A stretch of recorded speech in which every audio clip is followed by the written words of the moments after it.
Hey folks, Lucas Welsh here, and today we're going to go through all the steps with a brand new violin straight from the factory basically. We're going to show you what it takes to get a brand new, decent quality violin set up and ready for playing. Stay tuned.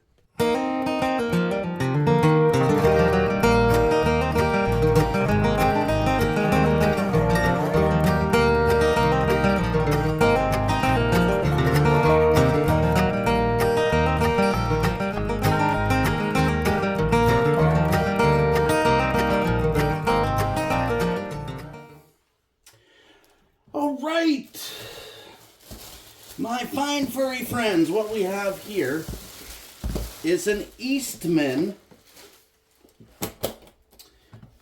VL 80. This is a half-size violin. It's got the thermoplastic case. I like these for school fiddles. These cases, somehow they seem to stand up pretty darn decent. They're well padded, got a little bit of insulation value, all that fun stuff. Standard case, it comes with the shoulder strap. It's got the chin rest is always off. The bridge is always in a bag or on a peg. Bare fiddle. First thing we're going to just take a quick look at here is the bow. And we're going to make sure that the bow is serviceable. I got these all with, these are all coming with a Holtz bow. So, fiberglass bow. Really good for student fiddles because they're almost indestructible. Like, they're pretty bomb-proof. Sometimes you got to watch that, like between Asia where these instruments are coming from and here. Sometimes the hair can be really loose or really tight depending on the season. This one seems to be just fine. So that's a good start. Again, there's not too much that you can look at with the bow. I mean, it either is intact and that dreaded sound. Sound post is falling over. Classic. Okay. Now, what are we going to need for tools to do this job properly? I mean, got this, got the bridge, needs a tailpiece, we need strings, so we've got all the parts. All the parts are here. Now, obviously, first and foremost, the sound post is falling over, so you're going to need a sound post setter. Okay? And in order to set the sound post correctly, the sound post has to be fitted correctly. You're going to need a knife to check the fitment and adjust it. You're going to need an inspection mirror so that you can see all angles. Sometimes the slots and the nuts need to be worked, so you might need a set of nut files. The pegs need to be, you need to make sure the pegs are fit, so you may need a ream and you may need a peg shave. You're going to need a chin rest clamp tool so that you can tighten your chin rest down. Depending what style of bridge carving you do, the feet on these ones here actually come pre-shaped and they're pretty decent. For the most part, you don't have to do a lot to them. But, if you're a diehard, you're going to be going to your knife and fine-tuning. If you're somebody that likes jigs and fixtures, you might have a bridge tool. I've got this one handy here just because. A string jack is not necessary, but it does help quite a bit. And you always need a ruler to measure some stuff out.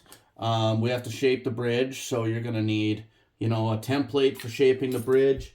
You're going to need a file to work the bridge, some sandpaper to clean up your file marks.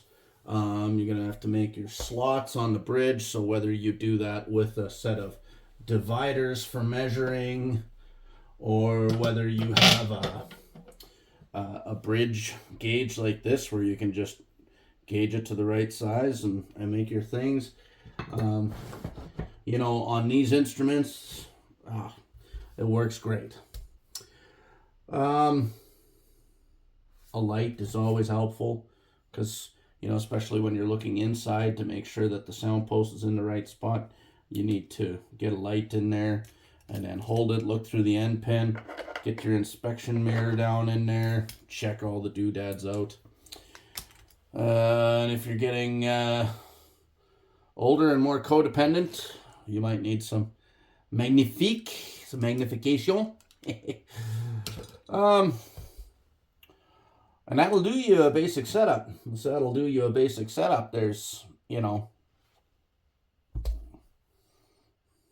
$600 worth of tools here to do a basic setup on a violin. Do you need them all? Well,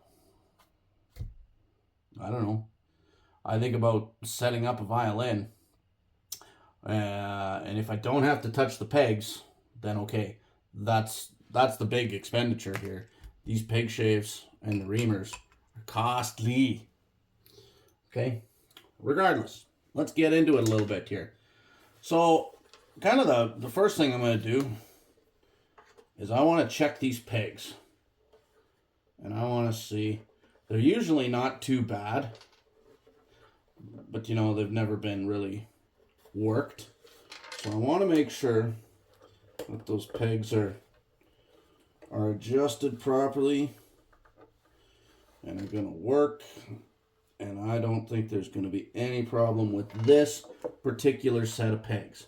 I've got 28 of these units in various sizes. This is a half size. I've got 28 of these units in that are destined for a school program, kind of in the far reaches, the northern reaches of Canada here. And I find these instruments hold up really quite well. We put them in a good case. The far north here gets extremely dry. Extremely dry. So, there needs to be, an instrument needs to be a little bit beefy almost, tone comes second sometimes to functionality when we're talking about some of these isolated communities in our northern part of the country here. So these are a good little unit. These VL80s, these are a solid, great starter instrument. Eastman probably has the market cornered on student instruments. So our pegs look good on this one, and I think I'm looking at the nut here and how high it is, checking to see if I think I need to shave any material off of there, and I don't think I do. I'm looking at my nut slots, and they look quite nice, quite decent. I'm gonna grab a pencil here while I'm looking at it, and I'm just gonna put a little pencil rubbing in there. That just helps the string slide in those slots a little bit better. You get a little bit less creak and groan and all those types of things. I'm going to prep this tailpiece here. Whitner tailpiece. I really do like these tailpieces. I think they're good. This is a composite one. And something, if you've watched some of my videos before, you've seen I did a tailpiece throwdown where I changed out, not tailpieces, chin rests. I changed out chin rests on fiddle. And I want to do a tailpiece throwdown to see if the tailpiece, has a change in tone. Okay. Well, there's two kind of camps on that, and whether it's noticeable for everybody, I don't know. I can hear a difference. So this is going to be a reasonably quick setup job on this one because I don't have to touch those pegs. They're going to just work. Eastman does a pretty decent job with their quality control. I can't say that I've had to send any anything back to Eastman or back to my wholesaler from Eastman because they had problems. Now, I mean, you can see right here we've got a whorl, you know, probably a little bit of a knot. You can expect that kind of stuff. You know, there might even be some slight little quirks in here. But overall, the instruments are built well and they hold up.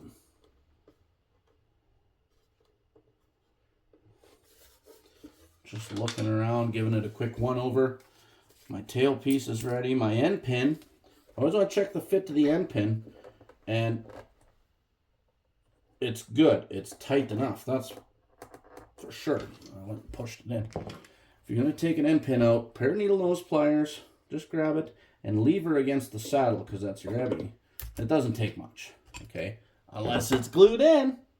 Then it's great fun. No. Okay. Bridge. You can see the bridge has been pre-shaped. It's pre-slotted for the strings. You know, it's been carved out nice, a superior Despio bridge. Everything is done. There's even a chamfer on the sides. You know, it's thinned out nice. They mic these out nice. The feet are, they're pretty easy setups. Okay. So I mean, this instrument is you know, these are good quality student instruments. I'm just gonna check here. Yeah, like those feet are fit really well. Really well. There's no gaps. There's no nothing that I need to worry about there. What I'm going to check here is just the projection to make sure that this is how I check my side to side for being in the center. Okay, I go off of the fingerboard because this is what we're working with here. I go off. Whoops. I go off the fingerboard. I use the side of the pencil, and about halfway up the taper is about, oh, see, so this one is a little bit different here. There, that's pretty much the center. And I'm just looking here. That action might be a little bit stiff, but we're going to go with it for a starting point. And then I can always use my string jack to lift them up a little bit and get them set down. So what I'm going to do here is I'm going to fish out this sound post. We don't need our peg fitting tools for this one. Don't think we're going to need to file anything on the nut, but we may have to tweak it yet. We'll see. The other thing that you'll need is you're going to want a set of templates for different size violins if you're going to do this. So I've got some little wooden templates that I've made out of maple that are scaled down versions of, you know, like this. And I'm sure you can buy them commercially if you want to. Actually, I've got a set of those too. I've got a set of steel ones. Like here's one for cello. And then I've got a bunch of different ones for, you know, this is for the fingerboard on violins to get the radius quite right. You know, and I've got full-size violin, you know, cello bridge or cello fingerboard, viola, some various sizes and stuff like that. So, but I made a set of wooden templates years ago, and I like those templates better than these steel ones for the shape because I refined the shape and made it my own a little bit. This is pretty much the shape that I go with, kind of a classical type cut on the bridge. That's what I really like. And then the arch work in the bottom here is nice. It's, you know, it's knifed in here a little bit on the edge, pointed in the eyes and the kidneys there. So got a nice little chamfer on all the corners. Shucks. All the work is done for me. Almost takes the fun out of it. We're going to get this sound post set up, and then we're going to go straight into it. We're going to get strings on it, set the bridge up, see if we need to adjust the bridge, and we're going to be done. This one's going to be easy. easy and quick. Okay, they're not all like this. And you know, I didn't go through and search out for one that was bad. I just grabbed the first one off the top of the list. I got 28 of these to do. Okay, so it is what it is. Where, oh where could my Soundpost retriever be? Where, oh where could it be?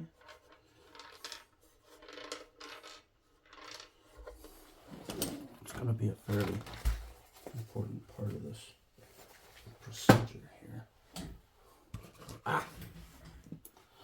Soundpost retriever. Pretty handy.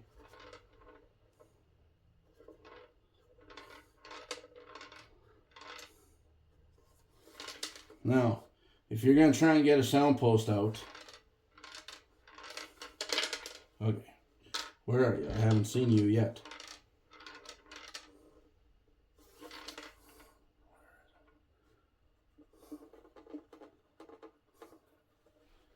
Okay.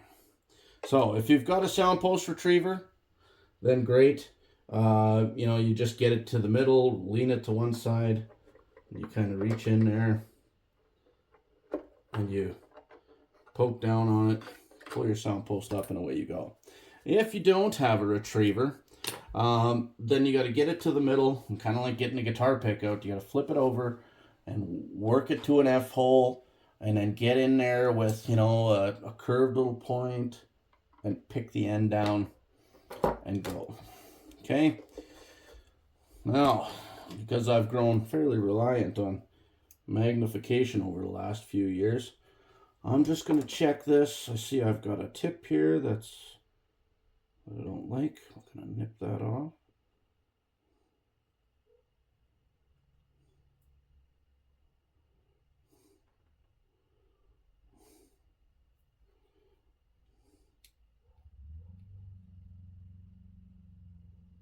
Well, we're cut pretty straight.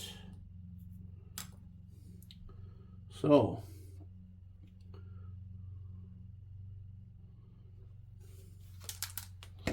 now I'm going to grab my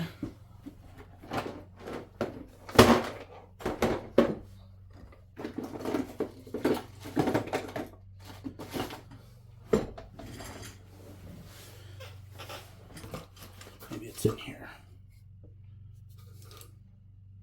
It's not in there. I know. Clean up your shop, Lucas, and then you'll be able to find everything. You're right. Absolutely right. 100%. All the time. I cannot find my little Soundpost setter.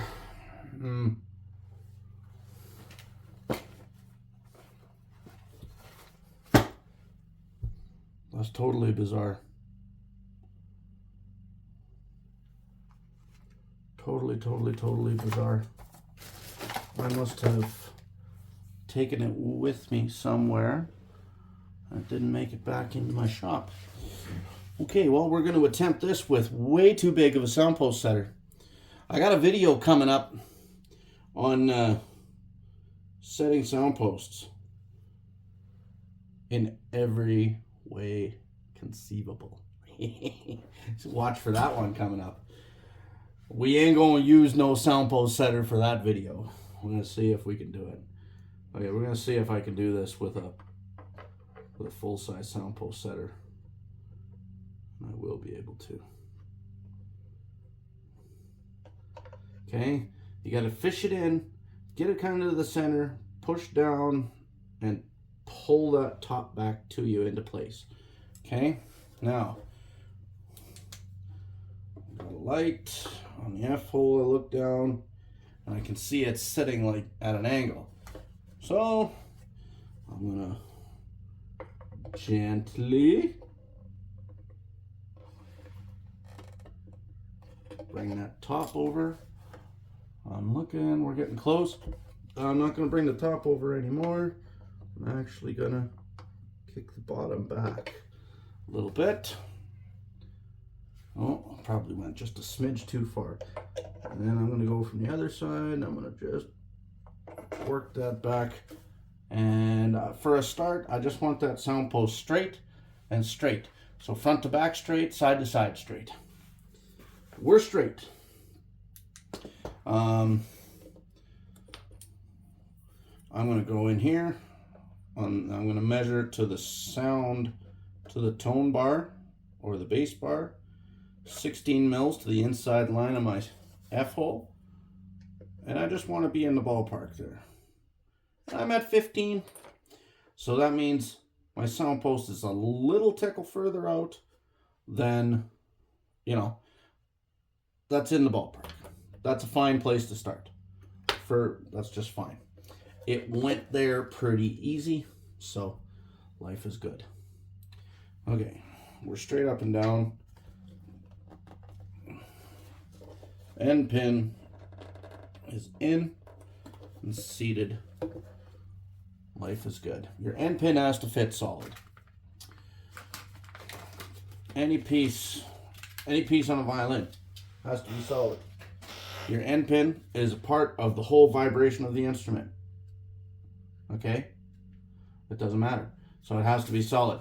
I'm going with a set of Varkle amethyst strings here. I've been using these on some of these kid fiddles, and you know what? They're fine. They're just fine. They work quite well.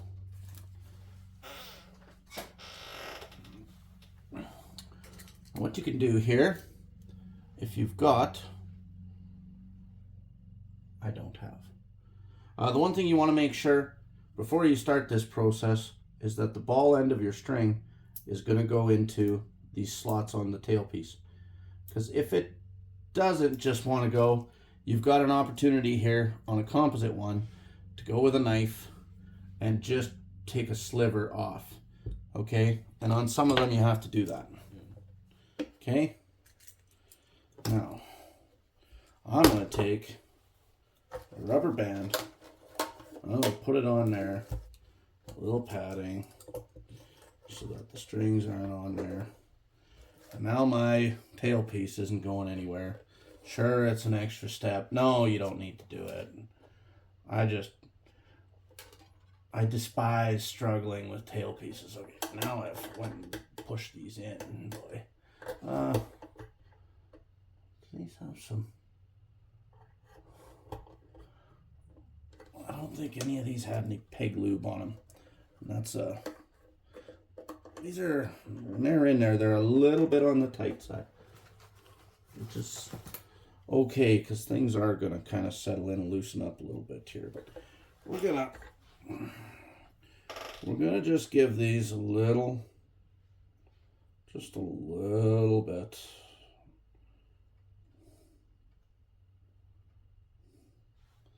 Doesn't have to be crazy, okay? It really doesn't. Just want to take some of that friction and make it so that the pegs will function. You got to remember that especially where these are going, I mean, if it's just private students and they're just one-off, you know, I mean, it's okay. You can take a couple minutes and tune. But for a teacher that's got 5, 10, 15 kids in a class that's, you know, got to tune all those instruments, they want things to work good and hold. Okay? All right. We're in. Strings. I always string my G and my E first, and then my D and then my A. Okay? And I don't know if you're watching this. This is how I do it. I take wraps on the outside, and I keep taking wraps on the outside. And that's locking that string end up against there, and once it's locked, it's locked. Okay? I've been doing it that way for over 25 years. I've never had a string slip because of that. I won't say that, you know, I haven't had a string slip, mostly because the pegs were not adjusted properly at some point or whatever, you know, like that was always the reasoning. Make sure when you're taking your E string out that you don't lose your little keeper. This one has a clear one, a little bit tough to see. Okay. Again.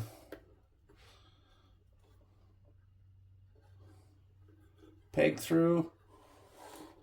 Let it stick out, you know, whatever that be.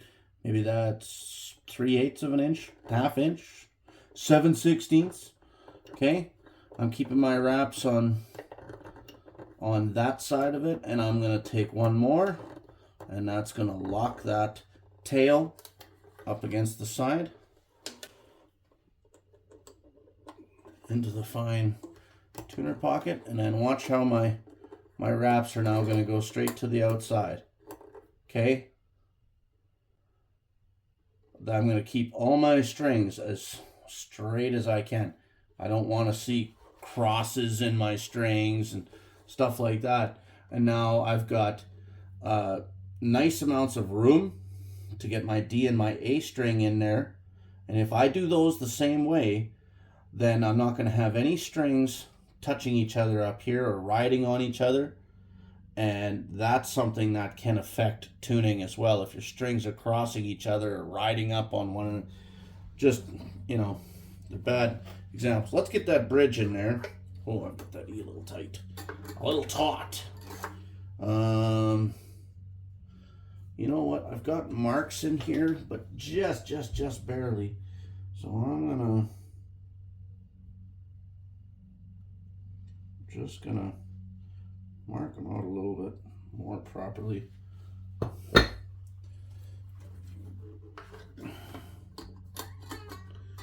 don't think they would have held. Okay, bring it back into place. Put that string keeper up in there. String keeper comes just to the front edge, just past the front end of the bridge. I don't want that string keeper way up half over there or anything like that, because then it could catch it with the bow, and that wouldn't be great. The action is in fact a little bit high. That's okay. We're going to adjust that yet. Oh, I gotta get my, I have to loosen her off here a tickle. There we go. Now we can lose the rubber band. I didn't have to cuss at my tailpiece for falling down, because it didn't. When I put strings, just snugging these down until they actually made contact. I'm going to go ahead. I'm going to put my other two strings on. I could stop now and adjust the height of the strings. It doesn't matter to me if I've got 2 on, if I've got 4 on. I feel if I have 4 on, then I have the full tension on that there's going to be, and that could potentially change, you know, my geometry here a wee little tickle. Okay. All right, stick it through a little bit. Oh, maybe a little bit more than that. I've always got these pliers handy. Just pull a little bit more through.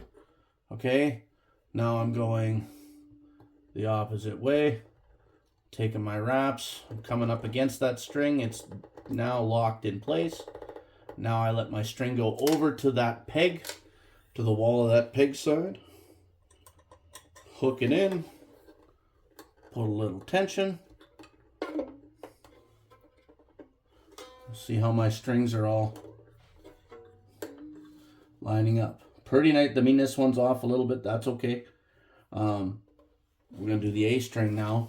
I've got lots of room to run that A string, and it's going to come out right where I want it. Just when I wanted.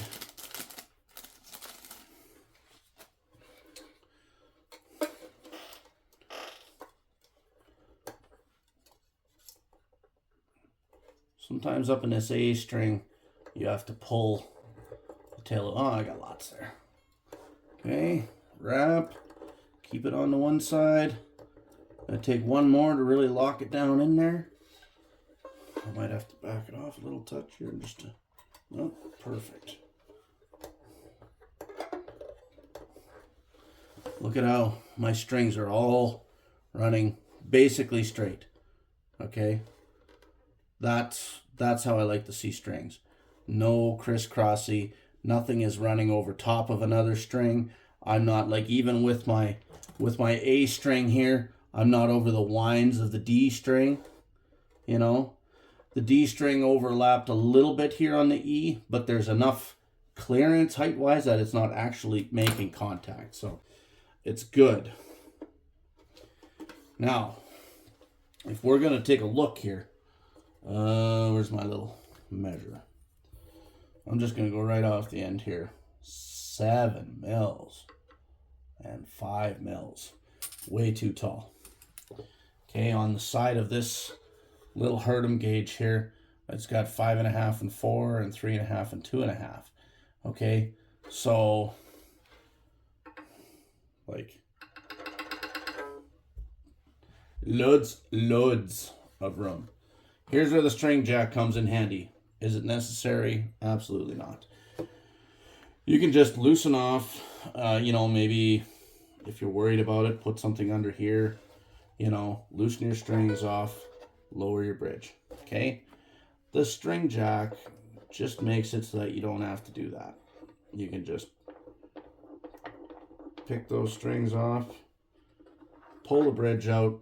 We keep tension on the top, tension on the tone, on the sound post, so it doesn't fall over. Again, life is good. I'm going to grab a sharper pencil here. And I'm just eyeballing this. Okay? And basically all I'm doing is I'm taking the divot out from where the string is.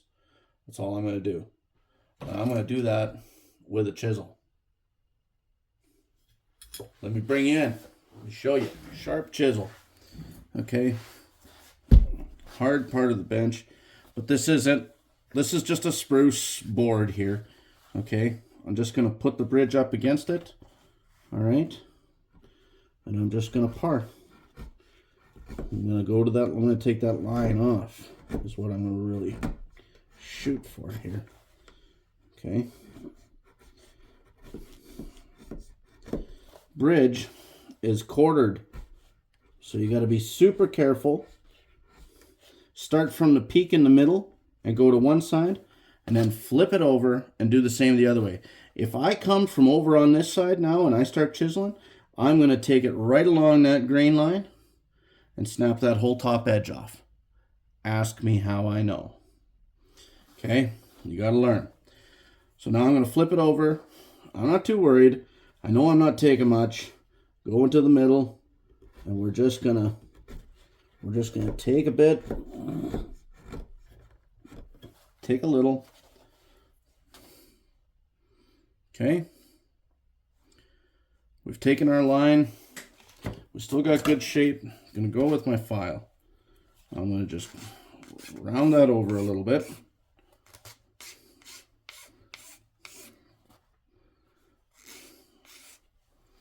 Okay, always want your E side a little lower than your G. I've got a little bit, looks like a little bit of a too big of an arch in the middle here for my taste. So I'm just going to take a couple little extra passes on that middle. And I like that better right away. Okay, doesn't take much. You're only dealing with 1.5 mils. This is a little thick now because I've taken some meat off. Okay, so now we're going to check it. I'm going to go ahead and I'm going to make some lines again here. I'm going to center it on this. I'm just checking. Okay, I'm just going to make some lines so that the strings have a little divot to sit in. I'm going to go back. No, it's not done. It's not refined. Okay, not yet.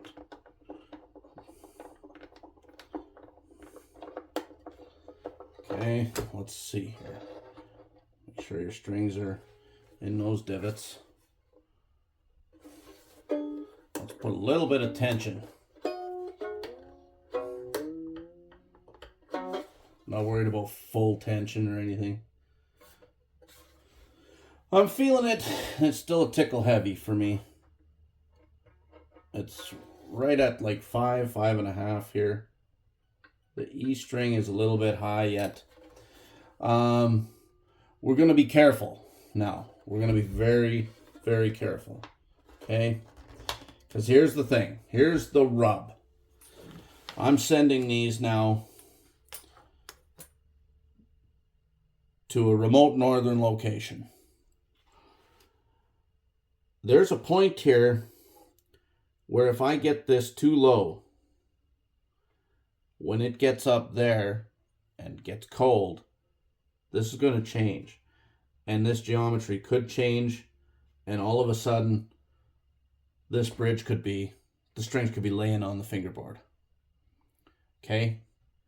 So we're going to be very careful here now. We're going to err on the side of caution. And we're going to keep the setups very... They're not going to be hard to play. This isn't hard to play even right here. Okay? But we still want to, like that E string is just a little tickle high. The G already, I would probably let that go. But since we're going to just go a little bit further, okay? And I'm not, like, we're not even going to use, we're just going to use the file here, okay? We're going to put a little more on the E string.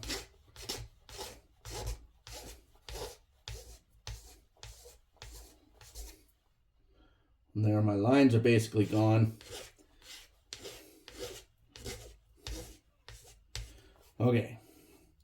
Now, we've gotten thick because we've taken material off. So we've actually, the bridge is now thick. So we got to thin that out a little bit. I'm going to use the rasp side here, and maybe I'll do it here. Hopefully you guys can see this, and I'm just gonna, I don't normally do it.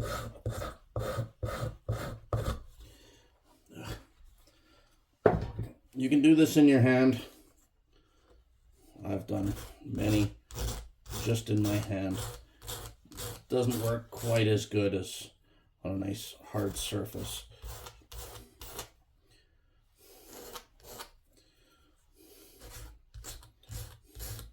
But it's doable. Close. I'm just taking the very edge, okay? Now I've got the very edge about where I want it, about a millimeter and a half thick, all the way across, okay? Now I'm going to thin the rest of that bridge down a little bit to match that up, to fade that in a little bit, a little tickle.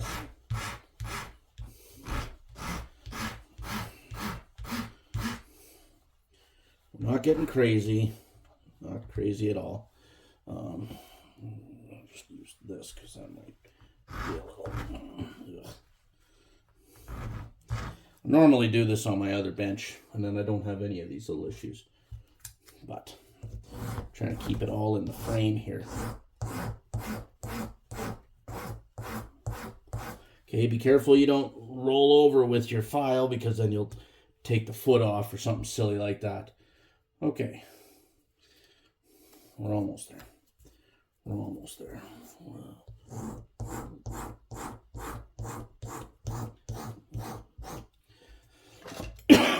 All right. We've taken that off that I want. Now I got a piece of paper. I've got a cushiony surface here that's going to follow those contours.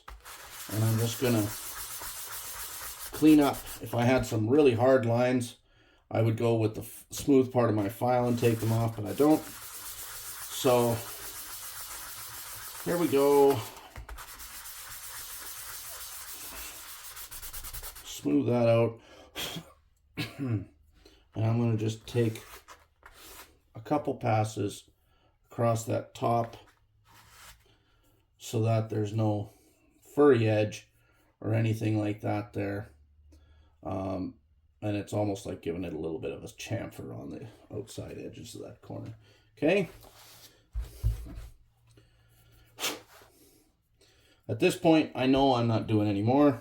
I'm going to give it a little old signature here. Boom. You can shellac this if you want. When I do, you know, like this, these have a nice sheen to them. These are actually probably treated bridges already. So they kind of have a pretty decent look to them. Better than, you know, like a white bridge that might, you know, that has this kind of a real white look to it. Like this is spruce, but you get the idea. So it just kind of helps to take that blazing glare out of it a little tickle.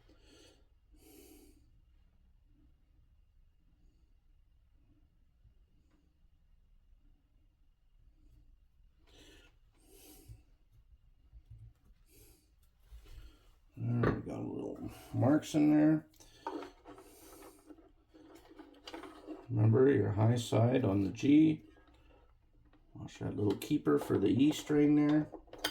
Lower your jack, stand it back up, straighten it out, square it off to the fiddle. We're not too bad. Check that you're in line with the notches. We're good. And that's looking pretty good.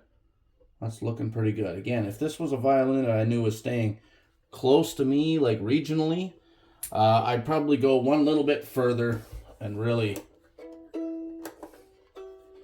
refine that.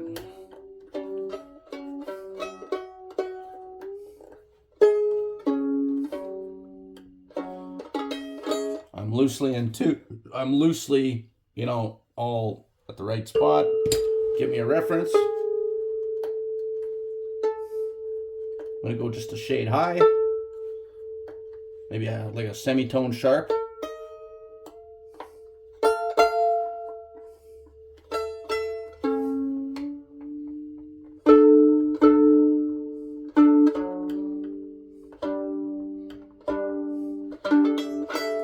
No, it's not in tune. It's all just a little bit sharp.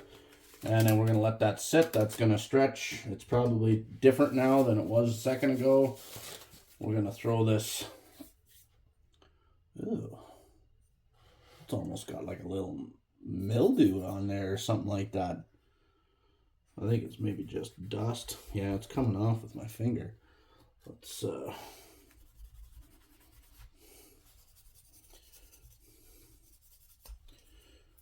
regardless, you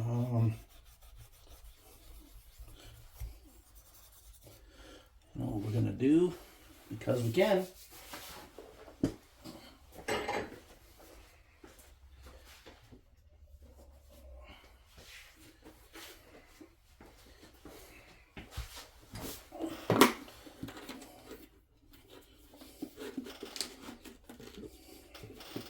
Yeah, I'm just gonna use a Clorox wipe just to wipe that, because there seemed to be a little bit of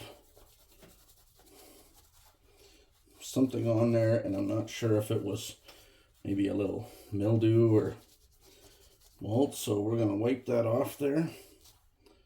Ugh.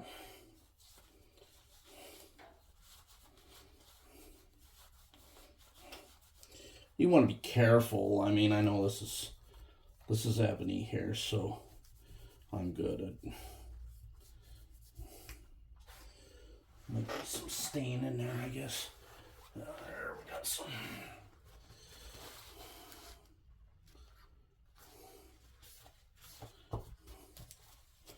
There, I feel like at least we've done our due diligence a little bit. Made sure we weren't sending a moldy fiddle. Watch where you're storing your fiddles in these schools. I happen to have 70 fiddles almost at this one school that I work with, and they put new air conditioning units in, and of course they mounted the air conditioning unit right over the shelf where my fiddles sit. My fiddles at that school always stay in their case. They're never hanging on a wall or anything like that, so there's that at least. But I found one case was full of mold, like fuzzy growing mold. It was kind of gross. So we're going to tighten. We're not over tightening. Do not over tighten.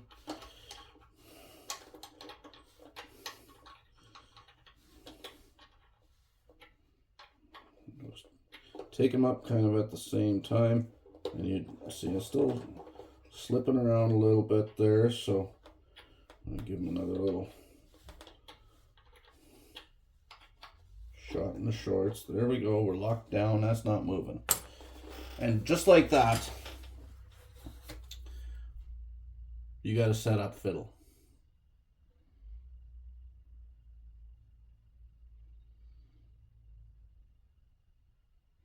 This one wasn't too difficult. You know, probably the average person probably could have set this up, you know, without too much difficulty. Okay, we're going to check a little bit here how it sounds. Let me just pan you over a tickle. Okay, well, this is a half-size fiddle. They've got...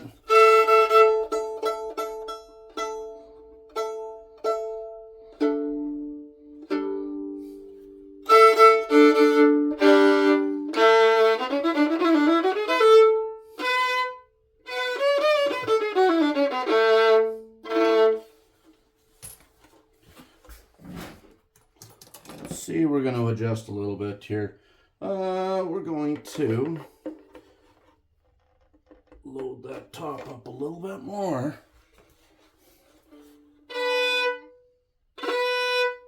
See, there's a little bit more ring there.